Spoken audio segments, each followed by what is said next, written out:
Hello, അസ്സാം വലൈക്കും. എല്ലാവരുടെയും നാസ്ത പരിപാടിയൊക്കെ തുടങ്ങിയോ? ഇന്ന് സൺഡേ അല്ലേ, അപ്പം എല്ലാവരും കിടന്നുറക്കായിരിക്കും. എന്താ പറയാ, തിരക്ക് പിടിച്ചിട്ട് ഒന്നും പണിയെടുക്കണ്ട. അപ്പം ഞാനിവിടെ നാസ്ത പരിപാടി തുടങ്ങി. നമുക്കിന്ന് നാസ്തക്ക്, അതായത് ബ്രേക്ക്ഫാസ്റ്റ് അല്ലെങ്കിൽ കത്തല്, നമ്മുടെ കണ്ണൂർ ജില്ലക്കാർ കത്തല് എന്നാ പറയാ. അപ്പം എന്താണെന്ന് കണ്ടു നോക്കാം. ഞാൻ ഇന്നിവിടെ ഉണ്ടാക്കുന്നത് ചപ്പാത്തിയാണ്. അപ്പോൾ അതേ നല്ല സോഫ്റ്റ് ചപ്പാത്തി ഇവിടെ ഞാൻ എല്ലാം പരത്തി വെച്ചിട്ടുണ്ട്. പാൻ അടുപ്പത്ത് വെച്ചിട്ടുണ്ട്. പാൻ നല്ലപോലെ ചൂടായി വന്നിട്ടുണ്ട്. അപ്പോൾ നമുക്ക് ചപ്പാത്തി ചുട്ടെടുക്കാം. അപ്പോൾ അതേ ഞാനിവിടെ ഒരു ചപ്പാത്തി ഇട്ട് കൊടുത്തു. ചപ്പാത്തി നല്ലപോലെ പൊങ്ങി വരണമെങ്കിൽ എന്താ ചെയ്യേണ്ടതെന്ന് അറിയാം. ഒരു വശം നല്ലപോലെ ഇങ്ങനെ കുമ്പള പോലെ പൊന്തി വരണം. എന്നിട്ടേ മറുവശത്തേക്ക് നമ്മൾ തിരിച്ചിട്ട് കൊടുക്കാൻ പാടുള്ളൂ. അപ്പോൾ നമുക്ക് തിരിച്ചിട്ട് കൊടുക്കാം.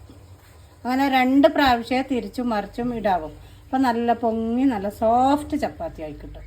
അപ്പോൾ അതേ കണ്ടില്ലേ പൊങ്ങി വരുന്നത്. അപ്പോൾ ഇന്നത്തെ വീഡിയോ ഇത്രയേ ഉള്ളൂ. ഓക്കെ, ബൈ, അസ്സലാമു അലൈക്കും.